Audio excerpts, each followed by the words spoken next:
25 जून 1977 रोजी तत्कालीन इंदिरा गांधी सरकारनं देशावर आणीबाणी लागू केली होती आणि याच दरम्यान संजय गांधींच्या 5 कलमी कार्यक्रमाची सुद्धा अंमलबजावणी सुरू झाली, ज्यामध्ये साक्षरता अभियान, स्वच्छता आणि वनीकरण, हुंडा विरोधी अभियान, जातीवाद निर्मूलन आणि कुटुंब नियोजन हे विषय केंद्रस्थानी होते. आणि त्यातील एक मुद्दा सगळ्यात वादग्रस्त राहिला होता, तो म्हणजे लोकसंख्या नियंत्रणासाठी नसबंदी. त्यावेळी संजय गांधींची जवळची मैत्रीण असलेली रुखसाना सुलताना या दिल्लीतील मुस्लिम भागामध्ये नसबंदी मोहिमेचा चेहरा बनलेल्या होत्या.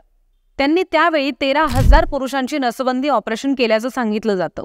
कोण होती ही रुखसाना सुलताना, संजय गांधी आणि तिची ओळख कशी काय, नसबंदी अभियानामध्ये तिचं काम काय होतं, या सगळ्या प्रश्नांची उत्तरं आपण आज या व्हिडिओतनं घेणार आहोत. नमस्कार, मी ऋतुजा आणि तुम्ही पाहताय सत्य पे सत्ता, थोडक्यात पण महत्वाचं. रुखसाना सुलतानाच्या मावशी बेगम पारा या 1950च्या दशकातील प्रसिद्ध चित्रपट अभिनेत्री होत्या. बेगम पाराची मोठी बहीण जरीनानं पॅडी बिम्बेट नावाच्या भारतीय वायुसेनेतील अधिकाऱ्याशी लग्न केलं. त्या दोघांना एक मुलगी झाली आणि तिचं नाव होतं मीनू, म्हणजेच रुखसाना. पॅडी यांनी अनेक वर्ष भारतीय परराष्ट्र सेवेत काम केलं होतं. फ्रान्समध्ये सेवा करत असताना त्यांनी आपल्या पत्नी आणि मुलगी मीनू म्हणजेच रुखसानाला सोबत पॅरिसला घेऊन गेलेले होते. त्यानंतर भारतामध्ये आल्यानंतर दिल्लीच्या प्रसिद्ध मेरिंडा कॉलेजमध्ये मीनू शिकली, पण मध्येच तिनं कॉलेज सोडून दिलं होतं. तिच्या वयाच्या 12व्या वर्षी बायरन आणि 16व्या वर्षी शेक्सपियर वाचल्यामुळे अजून काही त्या वयात शिकण्यासारखं उरलेलंच नव्हतं. मीनू 16 वर्षांची असतानाच ती शिवेंद्र सिंग नावाच्या शीख तरुणाच्या प्रेमात पडली. पुढे त्या दोघांचं लग्न सुद्धा झालं. शिवेंद्र हे दिल्लीमधल्या प्रसिद्ध बांधकाम व्यावसायिक सर शोभा सिंग यांचे नातू होते. शिवेंद्र हा शोभा सिंग यांची मुलगी मोहिंदर हिचा मुलगा.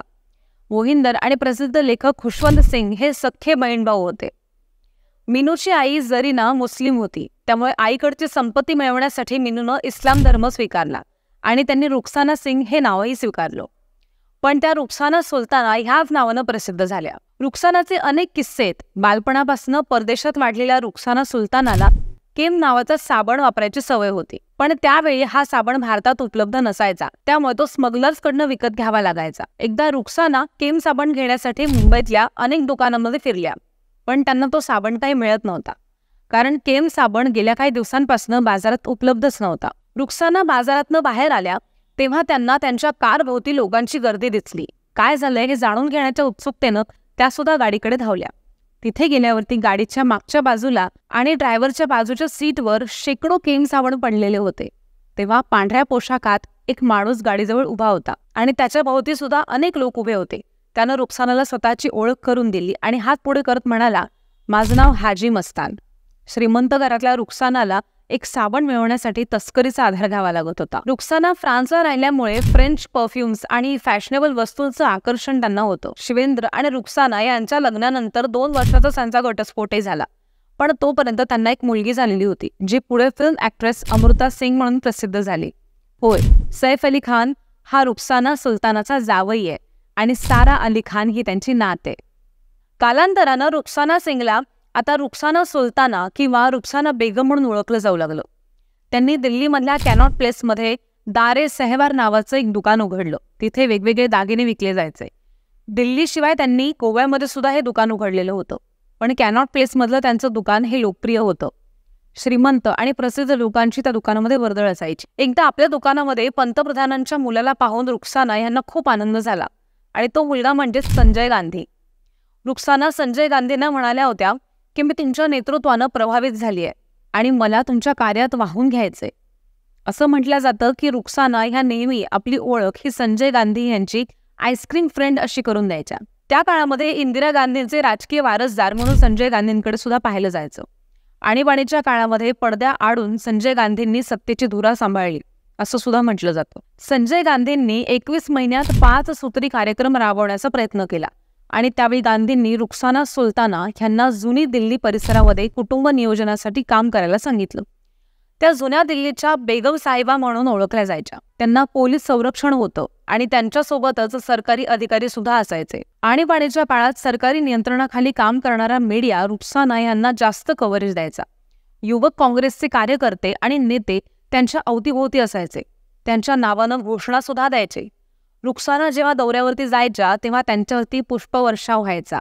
संजय गांधी यांच्या काळामध्ये रुखसाना यांचं राजकीय प्रस्थ हे झपाट्यानं वाढलं होतं.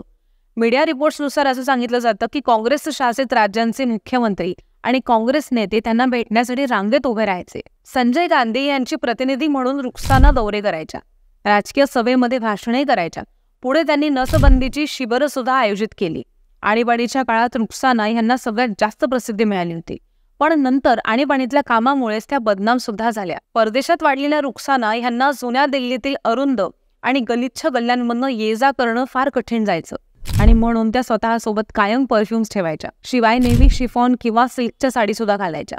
वयाच्या 13व्या वर्षी मसुरीमधल्या एका प्रसिद्ध शाळेत शिकत असताना रुखसानानं देशात कुटुंब नियोजनाची नितांत गरज या विषयावरती निबंध लिहिला होता आणि त्यावरती बक्षीसही मिळवलं होतं. रुखसाना सांगतात की मला जे 13व्या वर्षी समजलं तेच काम संजय गांधी 30व्या वर्षी करत होते, त्यामुळे त्यांच्या कार्यात मी सहभागी होणं हे स्वाभाविकच आहे. Indira the life of Indira Nehru गांधीमध्ये लिहिलंय की रुखसाना सुलतानानं 2 इमामांना नसबंदी ऑपरेशन करण्यासाठी राजी केलेलं होतं आणि ही त्यांची सगळ्यात मोठी उपलब्धी होती. त्यासाठी स्वतः संजय गांधींनी मीडियाच्या उपस्थितीमध्ये त्यांना एक प्रशस्तीपत्र सुद्धा दिलेलं होतं. मीडिया रिपोर्ट्सनुसार रुखसाना सुलताना यांच्या प्रयत्नांमुळे आणीबाणीच्या काळात 13,000 पुरुषांची नसबंदी करण्यात आल्याचं सांगण्यात येतं आणि त्यासाठी आरोग्य आणि कुटुंब कल्याण मंत्रालयाकडनं त्यांना 84,000 रुपये देण्यात आलेले होते. पण त्या काळची ही फार मोठी रक्कम होती. संजय गांधींच्या प्रचारादरम्यान वयात आलेली मुलं आणि वृद्ध पुरुषांची सुद्धा नसबंदी करण्यात आली होती असा आरोप करण्यात आला. फसलेल्या काही ऑपरेशन्समुळे लोकांचे मृत्यू सुद्धा झाले असंही समोर आलं. नसबंदीच्या वेळी गरीब आणि भिकारी हे सगळ्यात जास्त बळी पडले. नसबंदीमुळे पुरुषांची शारीरिक ताकद कमी होते अशी अफवा सुद्धा हरियाणा, उत्तर प्रदेशमधल्या खेड्यांमध्ये पसरली. देशभरात अनेक ठिकाणी पोलीस आणि आंदोलकांमध्ये चकमकी सुद्धा झाल्या. डझनभर लोक मारले गेले. आणीबाणीच्या काळात नागरी हक्कांचं उल्लंघन आणि दडपशाही काँग्रेसला जनतेनं सत्तेबाहेर फेकलं. तर मोरारजी देसाई यांच्या नेतृत्वाखाली भारतातलं पहिलं बिगर काँग्रेस सरकार स्थापन झालं. आणीबाणीच्या काळात नागरी हक्कांचं उल्लंघन आणि दडपशाही काँग्रेसला जनतेनं सत्तेबाहेर फेकलं. तर मोरारजी देसाई यांच्या नेतृत्वात भारतातील पहिलं बिगर काँग्रेस सरकार स्थापन झालं.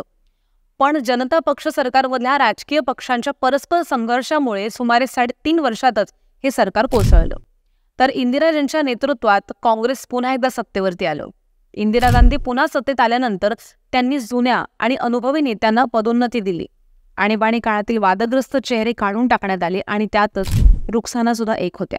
रुखसाना यांच्यावर भ्रष्टाचार आणि फसवणुकीचे आरोपही करण्यात आले. पण जनता पक्ष सरकारच्या काळात त्यांनी मीडियासमोर संजय गांधींचा जोरदार बचाव केला.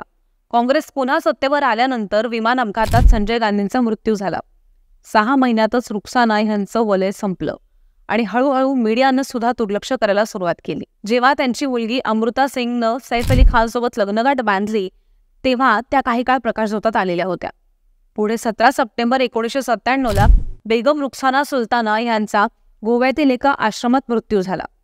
एक काळ प्रकाशझोतात असलेल्या रुखसानाची प्रसिद्धी संजय गांधींच्या निधनानंतर लोप पावली आणि त्यानंतर त्या कधीच मेन स्ट्रीम माध्यमांच्या बातम्यांमध्ये झळकल्या.